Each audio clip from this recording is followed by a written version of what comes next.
Hello, welcome to Raja Reads. I'm Masood Raja, and today I'll briefly talk about another method of reading the books that we always do but never really consciously think about it, and that is called formalism.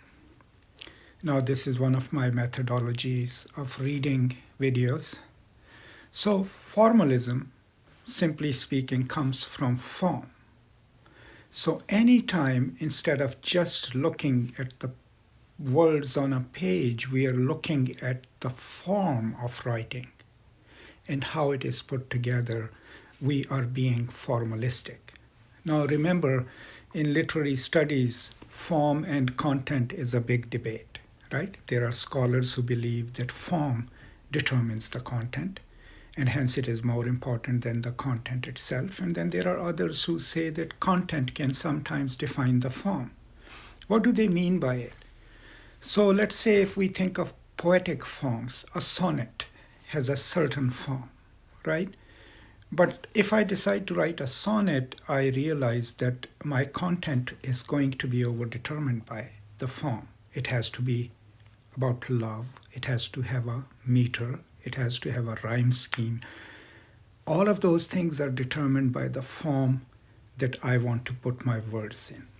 Now, formalists are also called Russian formalists because it was quite a lot of Russian linguists and literary theorists who came up with the ideas associated with the formalist school of thought.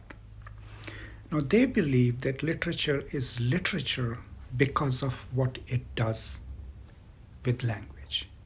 In other words, they would call it language made strange. So the literariness of the text depends on how different parts of a text are formally put together to create a poem, to create a play, to create a novel, right? So that's what made them into formalists. And what their method of explanation also assumed that it's that form and the devices used to create suspense, to create expectation, right, which determine whether or not a work is literary. And so hence, they also declared that a literary text is a text that does violence to common sense because it is written in a language or in a form which is not everyday speech. It announces its literariness because of that. That is what they called it, language made strange. It does another thing too. Formalistically speaking, a literary text retards your progress as you're reading it. It makes you stop, it makes you reread, it makes you think about the layers upon layers of language and devices that are used, irony, right, metaphor, simile. And it is that slowing down, that retardation that makes the work literary, right? So formalists, by and large, focused on the form. How does it work? Let's say if they are reading a poem and it's a lyrical poem, they will have a basic idea of what a lyrical poem ought to be, right? So if they are evaluating a poem, they will evaluate it against the form. Does it have the right kind of meter? Does it follow the same kind of vocabularies and devices that a normal lyrical poem ought to use, right? Hence, they were called formalists. Now, I'm simplifying very complex theory here, and there are more elaborate conversations on this topic on my other channel, which of course you can watch. But how does it apply to you and me reading books? So anytime you pick up a novel or you watch a YouTube video by a booktuber that says, well, this wasn't a good novel, right? And then they will tell you, oh, the suspense doesn't hold, the plot doesn't make sense. When they are making those claims, they are being formalistic because they have an assumption in their mind of what a fairy tale ought to be. what a novel ought to be, what a popular novel ought to be, what a fantasy novel ought to be. So their judgments are plotted against the form that they have in their mind. So that teaches us something else, right? And that is that form itself is not natural, right? It's culturally and socially produced.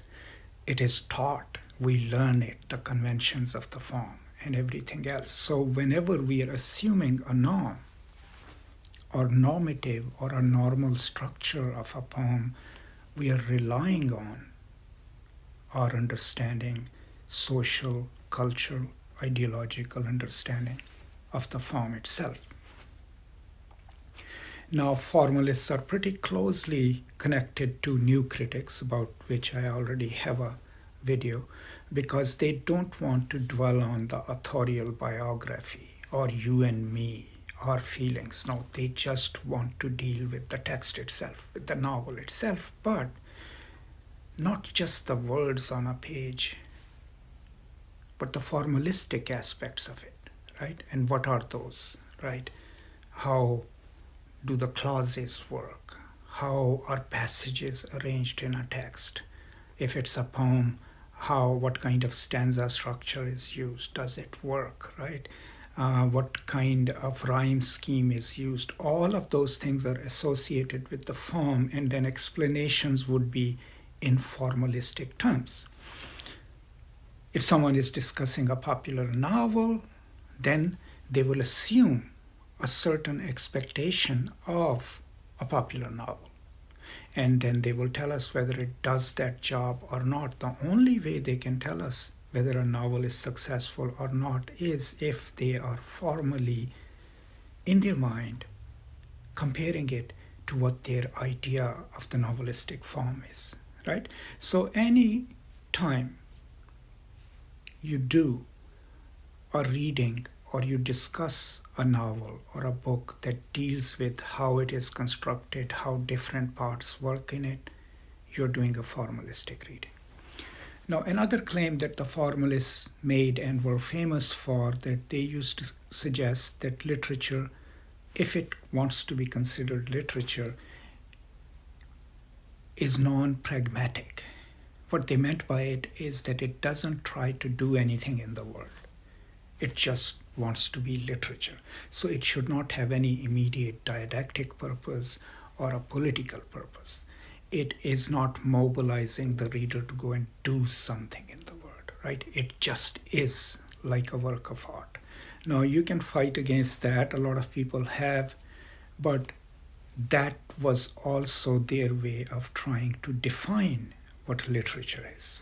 So overall, just to conclude this brief, very simplified explanation of formalism, formalism deals with literature and the forms, and within that, the devices that are used in an act of writing. These devices could be the sentence structure, could be the metaphor, the simile, the allusions, right? And then it sees in terms of the form, a poem, a play, a novel, a short story, how do those parts work? What kind of an impact they have on the story? How is foreshadowing, explained? How does it create suspense, right? How is the resolution of a story? All of these are matched against an idealist idea of the form of a story, a novel, a poem, a play, right?